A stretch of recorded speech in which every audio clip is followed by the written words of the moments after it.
மூத்த உறுப்பினராக இருக்கிறீங்க, பல ஆண்டு அதிமுகவில் பணியாற்றிட்டு வரீங்க. சமீப நாட்களில் அதிமுக இருந்து நிறைய பேர் பிரிந்து மாற்று கட்சிக்கு போயிட்டு இருக்கிறத எப்படி பாக்குறீங்க? ஒரு ஆரோக்கியமான விஷயமா தெரியலையே இது. நீங்க இந்த போறவங்கள தான் கேட்கணும். இருக்கிறவங்களை கேள்வி கேட்டீங்கன்னா நாங்க பதில் சொல்ல முடியாது. ஏன் வந்தீங்கன்னு அவங்கள கேளுங்க. நாங்க இருக்கிறவங்க, இங்கேயே இருக்கிறவங்க, அதனால எங்ககிட்ட கேள்வி கேட்ட பதில். அதிமுக பின்னடைவா இல்லையா இது? வெளியே ஒரு பின்னடைவா பாக்கலையா? ஏன்னா எல்லா கட்சிகள்லயும் ஒரு தோல்வி வரும்போது இப்படி ஒரு சின்னத ஒரு சரிவுகள் ஏற்பட்டிருக்கு. புரட்சி தலைவர் எம்ஜிஆருடைய காலத்திலும் இந்த மாதிரி ஒரு அவர் தோல்வியுற்ற காலங்களில் சில பேர் போனாங்க, தனி கட்சியா ஆரம்பிச்சாங்க. புரட்சி தலைவர் எம்ஜிஆர் எதிர்த்து தனி கட்சியா ஆரம்பிச்சாங்க. அதே மாதிரி புரட்சி தலைவி அம்மா அவர்கள் தோல்வி அடைஞ்ச போது 96ல் அப்பவும் தனி கட்சியெல்லாம் ஆரம்பிச்சாங்க. ஒரு தோல்வி வரும்போதெல்லாம் சில பேர் இந்த மாதிரி செய்யறது பழக்கம்.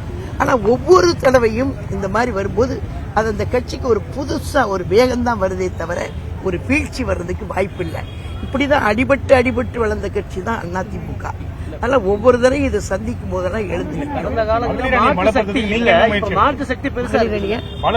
நீங்க என்ன முயற்சி? அந்த பொதுச் செயலாளர்களுக்கு அறிவுரை சொல்லிட்டு ஒவ்வொருத்தரும் போய் திண்ணையில உட்கார்ந்து அந்த தெருவில் போனீங்கன்னா அந்த திண்ணையில உட்கார்ந்து பொதுமக்களை சந்திச்சு, தாய்மார்களை சந்திச்சு பிரச்சனைகளை சொல்லுங்க.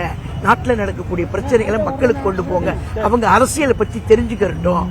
அதை முதல்ல கொண்டு வந்தீங்கனால நீங்க எளிதா உள்ளாட்சி தேர்தலை சந்திக்க முடியும் அப்படின்னு சொல்லியிருக்காங்க. கட்சியிலிருந்து போறவங்க கட்சி இன்னைக்கு வலுப்பட்டு இருக்கு, புது உத்வேகம் பிறந்திருக்கு அப்படின்ற அந்த நம்பிக்கை எல்லாரும் இருக்கா?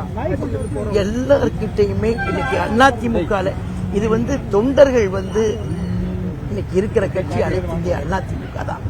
தொண்டர்களை நம்பி நடந்த கட்சி, நடக்கிற கட்சி, நடக்க போற கட்சி அதிமுக தான்.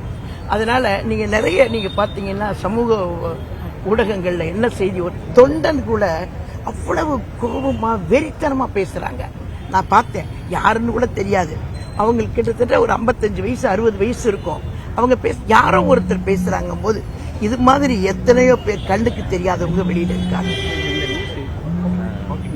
இல்ல மேடம், இப்போ தாவேகா வெற்றியை எப்படி பாக்குறாங்க? திடீர் வெற்றியை எப்படி பாக்குறாங்க? அதாவது அனைத்து இந்திய அண்ணா திராவிட முன்னேற்ற கழகத்தினுடைய வளர்ச்சி சம்பந்தமா கேளுங்க. அதாவது அவங்க வெற்றி எப்படி பாக்குறாங்கன்னு எங்க கிட்டே திரும்ப கேட்டீங்கன்னா அங்க கேளுங்க. நிறைய பேர் மாற்று முகத்தை தேடி அது எங்களுக்கு அவசியமில்லாத பதில், அவசியமில்லாத கேள்விகள்.